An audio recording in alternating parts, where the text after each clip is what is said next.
100 क्रियाएं करता है, आप भी आते हैं, कोई एक आधा संत भी भेज देते हैं, तो अधिकतर स्वयं ही आए हैं मालिक ने और स्वयं ही वो काम करा जो भगवान किया करते हैं। तो भगवान और गुरु वो तो ऑल इन वन थे, वो तो सब कुछ थे दाता। लेकिन अन्य जो गुरु है वो गुरु है और भगवान अन्य है। गुरु परमात्मा का पुजारी होता है और उसे मिलाने वाला मीडिया होता है। गुरु भगवान नहीं होता, भगवान तो भगवान ही होता है। लेकिन उस परमात्मा को पाने के लिए एक विधि बताई है परमात्मा ने कि अपने गुरु को आप एज ए गॉड ट्रीट करना, उससे भगवान की तरह व्यवहार करना, ताकि जब तुम यहां से जाओगे इसी रूप में आगे भगवान परीक्षार्थ बैठेगा और यहां जैसा व्यवहार आप कर रहे हो, जैसे विचार अपने गुरुजी के प्रति रखते हो, वो वहां भी होंगे। तो वहां जैसी आपकी व्यवहार विचार त्रुटि युक्त होंगे तो वहां से आपको रिजेक्ट कर दिया जाएगा, फिर वापस गिर जाओगे। इसलिए परमात्मा कहते हैं गुरु मानुष कर जानते ते नरकइये अंध, महादुखी संसार में आज्ञा काल के फंद। गुरु गोविंद कर जानियो रहियो बचन समाए और मिले ते दंडवत बंदगी नहीं पल पल ध्यान लगाए। अब कहने का भाव क्या है कि जैसे ये दास है, इस दास के स्थान पर भगवान आ सकते थे, वो आ जाए और आप उनको खोज रहे हो, भगवान अब यहां आ जाए। वो भगवान आपका कैसा व्यवहार होगा, जैसा इस दास के प्रति आपका है, तो उस परमात्मा के प्रति जो आपका भाव बनेगा और वो भाव इस दास के प्रति नहीं है तो वहां भी नहीं बनेगा आपका फिर उसके प्रति। अब जैसे परमात्मा यहां आ जाए आपको, जिसकी आप खोज कर रहे हो, तो किस प्रकार लपटोगे उसके चरणों में, रोगे, मुंह की तरफ देखोगे, 100 बार शुक्र मनाओगे, भगवान बड़े भाग जाएंगे, दर्शन होगे।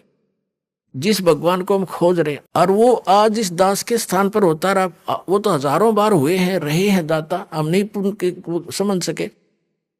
उसको जन साधारण एक भक्त संत समझ कर हमने उनसे डील किया। आप जो व्यवहार मेरे से कर रहे हो वैसा उसके साथ करोगे।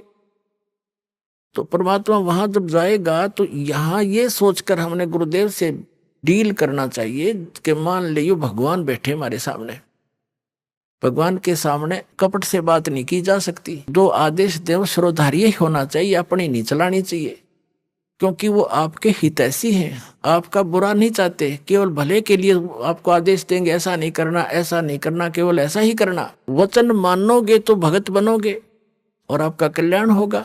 यहाँ कहते मुख पर वचन करे पर माना और घर पर जाकर करे विज्ञाना।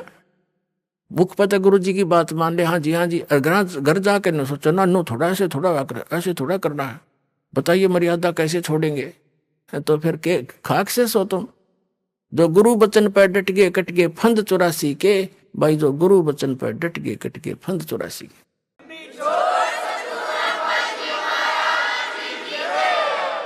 वो तो गुरु रूप में आए थे मालिक ही, लेकिन दास गुरु रूप में मालिक नहीं, उस मालिक का दास समझो। लेकिन गुरु को भगवान के तुल्य मानने से आपकी समस्या हल होगी, नहीं तो होए को नहीं। जैसे एक मैथमेटिक्स का, एक गणित का प्रश्न होता है ऋण का, उसमें मूलधन ज्ञात करना होता है।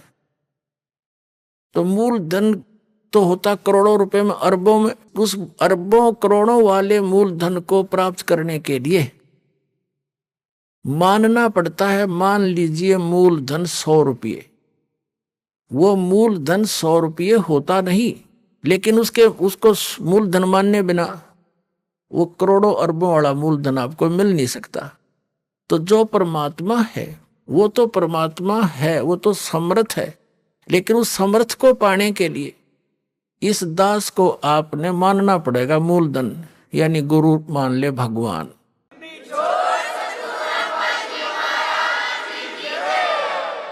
तभी आपकी यह समस्या हल होएगी, नहीं तो कति नहीं हो, 0 नंबर आओगे आपके। तो इस प्रकार समझदार को संकेत बहुत होता है। अब प्रसंग चल रहा है कि फिर जब भक्ति मार्ग पर चल पड़ते हैं, घना सामान धर के सिर पर नहीं चला जाता है, ये परंपराएं हटानी पड़ेंगी। और जैसे भगवान रखे न्यो रहना पड़ेगा। जैसे कर का जहर का रंग हो रही हो, कहो कौन तीस खावे राम रंग हो रही हो।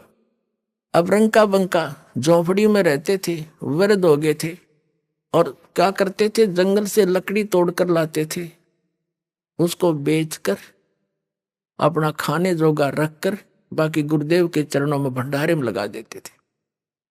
एक दिन नामदेव जी गुरुदेव यानी कबीर परमात्मा गुरु रूप में आए हुए थे, उनसे कहने लगे, गुरुदेव आपके दो भगत, दो तीन भगत हैं, कितने निर्धन हैं, इनको कुछ धन दे दो, इनका टाइम भी पास हो जा, भक्ति भी गणी कर ले। अब परमात्मा ने सोचा कि नामदेव तो बालक है, कति श्रद्धा बतेरी है, पर इसमें विवेक बना नहीं। अरे भक्ति करें और ये कौन से बर्तन बनाओ है। वहां से लकड़ी तोड़ी, वहां तक लकड़ी तोड़ने जाते हैं तो मंत्र करते जाते हैं, लकड़ी तोड़ के सिर पर धरी मंत्र करते आते हैं, भक्ति मत बाधा है नहीं। और लेकिन नामदेव जी की उस समय समाज की सोच घड़ी थी, उस बच्चे को भी सेट करना था अपने को। तो परमात्मा ने कहा, भाई ठीक है, चल धन दे देता हूं, पर मैंने कोशिश बहुत करी है भाई, ये रखते नहीं धन ने, मैं देता हूं, ये सारा दान कर देते। बोले ये लेते नहीं, अन्ना मांगते कभी मेरे तय। पर रामदेव ने कहा, जी आप तो बिन मांगे भी दे देते हो। भाई दे तो दूंगा, पर ये लेते नहीं मेरे से।